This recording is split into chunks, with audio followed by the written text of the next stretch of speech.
Ce métal semblable à du quartz que les chasseurs d'ombre extrayaient de la terre et que seul savait fondre. Mais Kit, lui, se passionnait pour l'étagère des dagues. Non pas qu'il eût une envie particulière d'apprendre à s'en servir. Comme beaucoup d'ados, il s'intéressait aux armes, mais dans l'idéal, il aurait préféré qu'on lui donne une mitraillette ou un lance-flamme. Toutefois, ces dagues étaient de véritables œuvres d'art, avec leurs manches en or ou en argent, serties de saphirs, de rubis et de diamants noirs. Il connaissait au moins 3 personnes au marché obscur qui en offriraient un bon prix, sans poser la moindre question sur leur provenance. Kit ouvrit sa veste en jean. Il ne savait pas auquel des enfants Blackthorn elle avait appartenu. Le lendemain de son arrivée à l'Institut, il avait trouvé à son réveil une pile de vêtements au pied de son lit. Il se vit dans le miroir à l'autre bout de la pièce.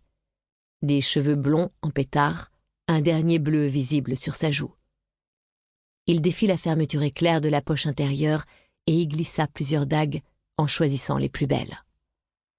Tout à coup, la porte de la salle d'armes s'ouvrit. Kit remit précipitamment sur l'étagère la dague qu'il tenait et se retourna.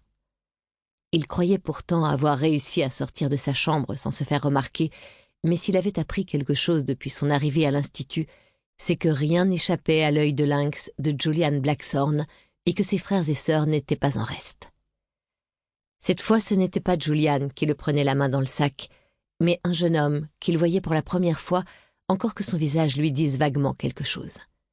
Il était grand, avec des cheveux blonds ébouriffés et une carrure de chasseur d'ombre, épaules larges, bras musclés. Les lignes noires de ses marques de protection dépassaient du col et des manches de sa chemise. Il avait les yeux d'une nuance particulière, d'un or tirant sur le brun. Comme beaucoup de chasseurs d'ombre, il portait à l'annulaire une lourde bague en argent. Il lança un regard à Kit, un sourcil levé. « Elles te plaisent, ces armes ?»« Ouais, ça va. » Kit recula de quelques pas pour se rapprocher d'une table en s'efforçant de ne pas faire teinter les dagues dérobées. Le jeune homme s'avança et examina la dague que Kit avait reposée. « Tu n'as pas choisi la plus laide. Tu as vu l'inscription sur la poignée ? Elle a été forgée par un des descendants de Wayland, le forgeron, à qui on doit Durandal et Cortana. » Le jeune homme fit virevolter la dague entre ses doigts avant de la remettre sur l'étagère. « Rien ne vaut Cortana, bien sûr, mais les dagues comme celle-ci reviennent toujours vers celui qui les lance. C'est pratique. » Kit se racla la gorge. « Ça doit valoir un paquet. Je doute que les Blackthorn envisagent de la vendre. » répondit sèchement le jeune homme. « Au fait, moi c'est Jace Arundel. » Il marqua une pause, guettant visiblement une réaction de la part de Kit. Bien sûr que celui-ci connaissait le nom des Arundel. Depuis 2 semaines, tout le monde n'avait que ce nom-là à la bouche. Mais il ne lui ferait pas ce plaisir. Jace ne parut pas s'émouvoir de son silence.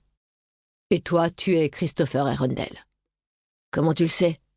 demanda Kit d'un ton morne. Il détestait ce nom-là, Arundel.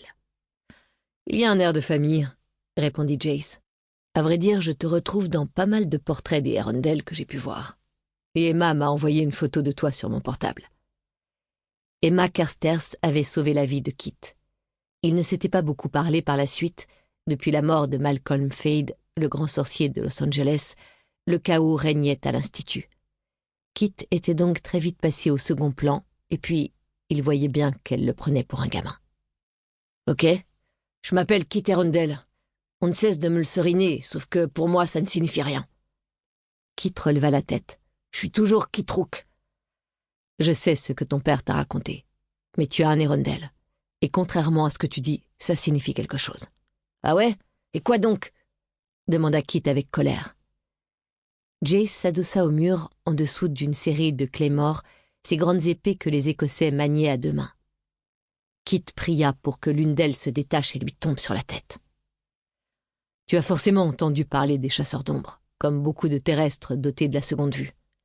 Tu pensais appartenir à cette catégorie de gens-là, n'est-ce pas ? »« Je ne me suis jamais considéré comme un terrestre, » rétorqua Kit. Les chasseurs d'ombre avaient-ils conscience de ce que ce mot évoquait aux simples mortels ? « Hormis nous-mêmes, » poursuivit Jace sans relever la remarque, « il n'y a pas grand monde qui nous connaisse. Notre société est constituée de familles et toutes portent un nom que chacune d'elles chérit. Chacune a son histoire, qui se trouve. Pour continuer à écouter ce livre audio gratuitement, cliquez sur le lien dans la description et vous pourrez l'écouter en entier sans frais grâce à l'essai de 30